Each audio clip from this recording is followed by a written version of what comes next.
Well, the ANC says it will seek to restore confidence and credibility among South Africans in the wake of this week's allegations that the Gupta family was influencing the appointment of ministers. A party veteran, Professor Ben Turok, has urged members of the ANC's Integrity Committee and MPs to stand up and demand that Jacob Zuma resigns as the president. He joins us now via our Skype line. Good morning to you, Mr. Turok. It's not the first time that you've made this call for the president to quit. And I imagine that after the confirmation around what exactly took place when there was reshuffling in the finance ministry, you still stand by that? Yes, I must say I'm sickened by all the lying that's going on.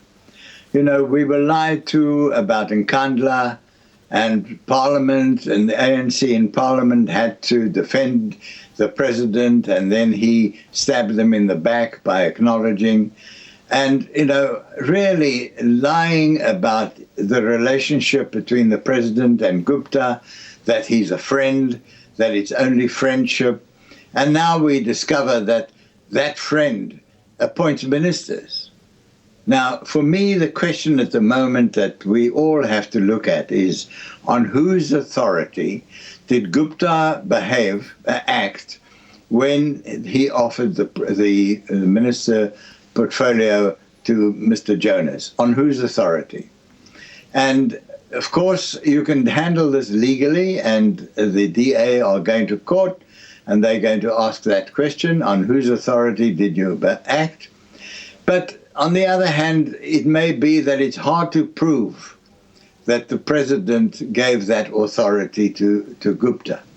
But we can all make our own understanding, our own assumptions. In politics, you do have to make assumptions about events. And it seems to me that it cannot be that Gupta would offer on two occasions that we know, maybe there are a lot more, on two occasions that they would offer a ministerial post to somebody without the knowledge and approval of the president. I can't believe that. Mr. Turok, do you believe that the ANC has created room for what is happening in terms of the influence and the notion of state capture taking place to happen, especially although they are distancing themselves from the actions of the Gupta family? Do you think that they've allowed President Jacob Zuma to act with impunity? Well, yes, I think that the ANC has been too laid back in dealing with disciplinary matters. You know, there are many issues which are facing, for instance, the Integrity Committee, many issues facing them. And in some cases, they've done something, they've acted, but on the whole, they've not been given the power to exercise real authority. So the Integrity Committee is a bit of a label. They do some good things, but thank goodness for Andrew Mlangeni, who was the chair of that committee, coming out against on the Gupta matter. But, you know, I think, answering your question, I think that the ANC has been rather laid back on disciplinary matters for quite a while. And when I mean discipline, not petty things, I mean big things. The way some ANC leaders are deeply involved in business, and this is right through the situation at national level, provincial and local. This involvement in tenders and in business, this has been going on for quite a while. And, you know, normally one would expect that the head of an institution would want to set an example on integrity. Well, this has not been the case. And the reason that I've focused at the moment on the president's conduct is because, although it's not a matter of one individual, that individual, as the head of the authority of the whole system, has to set an example. And I'm afraid when it comes to the NPA, the appointment of the head of the police, the appointment of so many senior officials, the president has not set a good example. And so we're looking for, we have to say that the head of the organization must set an example. And if he doesn't, then we must call him to account. That's my Professor Turok, just briefly and lastly, what do you think will be the cost of the ANC if they do continue to support President Jacob Zuma as their leader? It's hard to predict because President Zuma is a very popular figure. He is very popular among the masses, and he can possibly appeal to the rural areas and to the traditional leaders and, build up a base that way. And say to the leadership of the ANC, if you touch me, you're going to lose all those votes. That's possible. But on the other hand, taking a long view, the ANC has to protect its integrity above all. And it has been slipping recently in a number of matters, in leniency to leaders who behave badly.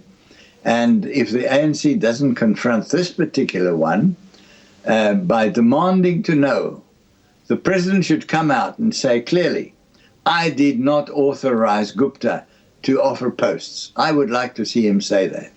And until he says that, until he says, I did not authorize Gupta to speak and to appoint people, then the question mark is there. If he doesn't deny it, then the inference clearly is that he did.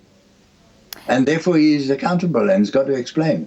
Professor Turok, one of the things that you also pointed out last night was that you believe that the political game within the ANC has entered a deep and dangerous phase. What do you mean by that? Well, I meet many people, members of the ANC, and I find that many of them are very concerned about the future of the ANC as an organization, its integrity, and so on. We see the way COSATU is imploding. Organizations do implode if things are not done properly. For instance, Kgalema Motlanthe has said again and again, we must follow the constitution of the ANC or we will collapse. I would like to see Kgalema stand up now and make himself available to take over the presidency. Because he is a man who says, we must abide by the constitution of the ANC or we will die. That's where we are now. And what's happening is that the constitution is being ignored, it's being bypassed. The whole list process is a manipulation of the democracy within the ANC. That's why Kgalema refused to take up a position on the NEC, because he said we're deviating from the constitution. So, there are big issues here, and ordinary members of the ANC are not stupid. They understand, they're making judgments. And I'll tell you what, if you had a secret poll of members of parliament on where they stand on this, you'd be amazed how many would support my position. All right, Professor Turok, that's where we'll leave it for this morning.